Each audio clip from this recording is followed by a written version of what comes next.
Story time sa aming Boracay trip. Yes, last year pa po ito. Date is October 20 to 22, 2024. Yes, nakuha ko tong Boracay trip dahil sa work ko. Kasi last year and party, 2023, meron silang Boracay trip. So, nanalo yung co-work ko. And, hindi daw siya interested na mag-Boracay. So, binenta niya sa akin yung accommodation sa Crimson. And yung kasama sa package ng free accommodation is 2 adults and 2 kids. Pero syempre, dahil isa pa lang yung anak namin, kaya si Matt lang yung nakasama namin. Kung pwede lang sanang i-convert yung isang kid into adult, for sure may kasama kami. At as much as I love to mag-add ng packs dun sa trip namin, grabe. You can search po yung price sa Crimson, so much giving.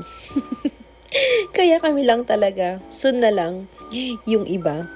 And yung plane ticket namin is nakuha ko naman ng 7,000 sa Cebu Pack, and back and forth na po yun, good for 3. Kasi hindi libre yung baby. Maibayad din si Matt. Like, if I'm not mistaken, it's 1,000 yung bayad ng baby. At wala pa siyang 1 taon Mag-1-year-old pa lang po siya. Yung biyahe po namin is Clark to Katiklan. Less than an hour lang or more than. At super bilis lang talaga. Pero nakatulog si Matt. Yun yung travel time namin. And then, pagdating sa airport, ito pala yung feeling na parang ang VIP. Grabe. Sobrang one of a kind experience. Like, susundin ka nila sa airport, solo mo yung van with placard to see na sila yung susundo sa'yo. Pagdating sa port nila with welcome drinks and cookies, napaka-friendly ng staff. Less hassle talaga yung transfer. Yes, kasi yung transfer namin is van, yate, and then van uli. Pero dun sa travel time yan, hindi namin naramdaman yung pagod. Kasi super less hassle talaga sila, as in. And yan, nung nakarating na kami sa Crimson, look at that. O diba? Ang ganda. Talaga. Ang pangit lang is yung weather. Sa bakit namang sa tagal ng panahon, sa tagal namin tong inintay, like 5 months na inintay to, talaga namang naisipan pa ng bagyo na dumating sa date ng travel time namin. Ay, grabe talaga. As in, ang ganda sana ng Boracay trip namin kasi everything is planned, na meron kaming land tour. Dapat nga may mga water activities kami, kaso dahil may baby, hindi namin siya pwedeng gawin. Kasi wala magbabantay kay Matt. Kasi 3 lang kami. O, di ba? So, land tour yung nabook ko. As in, through TikTok lang. And then, dahil nga sa panahon, wala. Cancel. Kaya, ang nangyari is, staycation lang kami sa hotel. Sa room namin. Buti na lang kamo, talagang yung room namin is so much giving. Like, in-upgrade pa po nila Libre na yan, pero in-upgrade pa. And, charan! Tingnan nyo naman po, grabe. Galing kami ni Bob sa hotel industry, pero first time namin na-experience yung mag-check-in sa ganitong place. As in, may bathtub. Grabe. As in, deluxe. Sobra naman. Crimson, thank you so much. Sana may parapol uli. At sana naman pala rin na, diba? Grabe, ang ganda. As in, kaya sobrang excited kami na sa trip namin kasi hindi ko expect na ganito yung bibigay sa amin. Although may idea na ako kung gaano kaganda yung rooms, pero iba yung binigay nila, as in-upgrade nila ng bongga. Grabe, diba? 3 lang kami, pero yung room namin, pwede siya, siguro pwede pa sa 6 packs. Yes. Kasi kahit yung sofa, pwede mong tulugan, at pwede ka rin mag-add ng mattress, diba? Kasi naman may sala, diba? O pwede ka rin dito sa labas. Charis, kung gusto mo ng mahangin. Pero, yung pinaka-exciting part sa trip namin is ang food trip. Kasi, buffet ang aming breakfast. From 7 to 10, yes. At grabe. Naalala ko. Dahil crimson nga pala to, expect ko pwede lang ako magpanjama or what. Ay, grabe. Pagpasok ko, nagpanjama ang person. Pagpasok ko, Diyos me, para akong katulong. Dahil nga pala mga foreigner ang mga, of course, guest dito, mga syala, ay, nakakahiya talaga.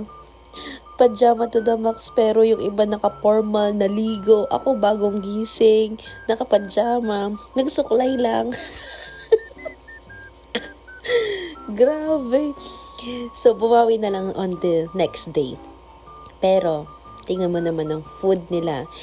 Ikaw na lang talaga yung ikaw na lang talaga yung bubundat sa dami mong option.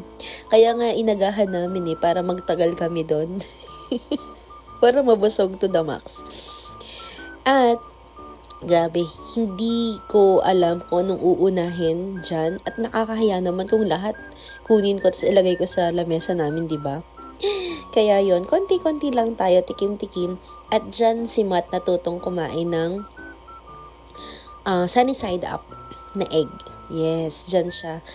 At super kudos sa mga staff nila. As in, since day 1, makita ka nila, makasalubong ka nila, nakasmile sila, at babatiin ka talaga lang, good morning, good afternoon, or good evening, any time talaga. Lalo na kay Matt, nakakatawa kasi natandaan na rin yung pangalan ng bata. O, diba? Talagang kids-friendly sila. Kaya, kung may chance, why not? Kung pwedeng bumalik, diba? Kung kaya ng budget. O kaya may raffle uli. At yon, back to food, ay grabe. Nasira yung diet ko dyan. Kasi alam ko, nagpa-fasting ako bago kami mag-Boracay trip. Para naman medyo lumiit-liit ang ating tiyan.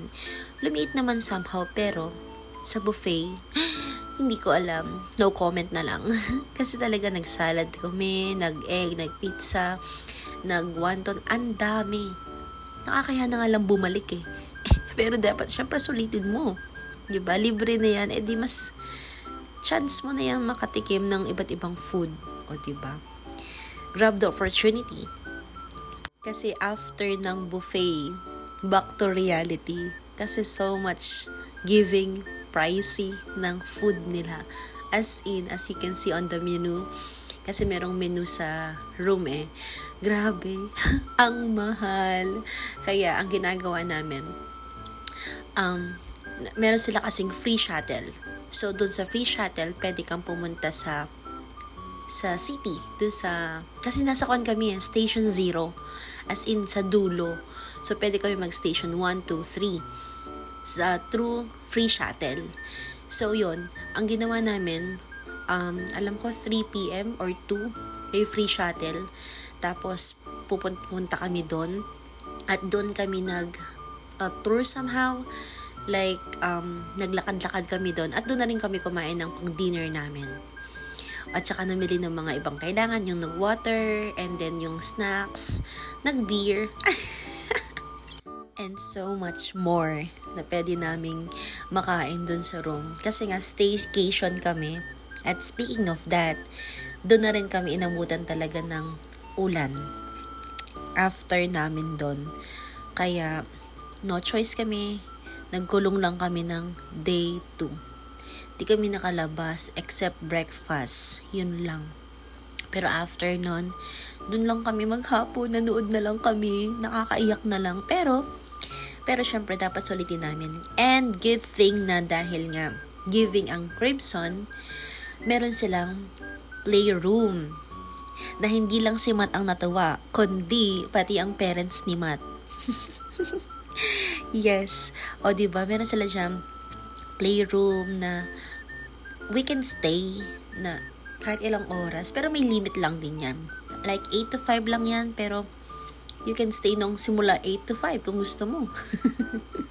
Para lang may magawa ka. Pero aside from that, marami pa talaga silang amenities and activities doon. Pero yan lang gusto namin puntahan. Kasi nga, dahil kay Matt. At grabe, nakaka-proud si Matt ha. Kasi dyan din siya natuto talagang maglakad ng tuwid. Ayun o, like that. O diba? Tumatayo na siya mag-isa niyan. Tapos, kasi nasanay talaga siya sa playpen. Kaya, sobrang ganda ng playpen for us. Kasi doon siya talaga natutong maglakad. And yan, dyan sa Boracay yan. O diba? Dyan siya natutong mag-isa na siyang maglakad. Hindi namin alam kung bakit, pero bigla na lang siya naglakad. Wala pa siyang 1 taon. At grabe si Matt. Napaka-friendly niya, o diba? At ang gusto niya lang ng wag ka. Ang gustong kalaro ni Matt, foreigner. O diba? Sana naman, kung may chance, diba? Yan si Frederick. Hindi ko alam yung pangalan ng isang girl, ng baby girl. Pero yan, si Frederick yan. Nakalaro ni Matt. I think mas ahead si Frederick, like 1 year and 6 months na siya.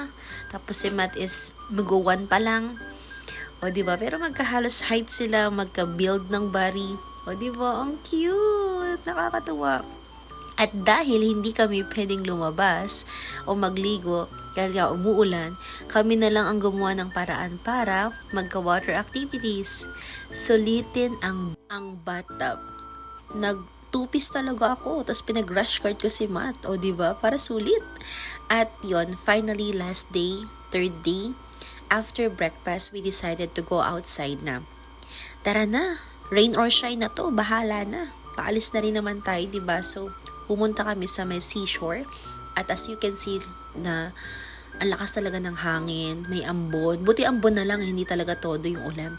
Kaya yun, ilabas namin si Matt. At dyan siya first time naka-experience ng pool. At dyan namin na-realize na mahilig siya sa water. As in, alam mo yun, sobrang hinig na siya pero go lang. Gusto-gusto niya yung tubig. At ito yung gusto naming part. Meron sila dong sand-made na date with castle. At yon, o diba? Day 1 and day 3, nakapagpa-picture kami doon.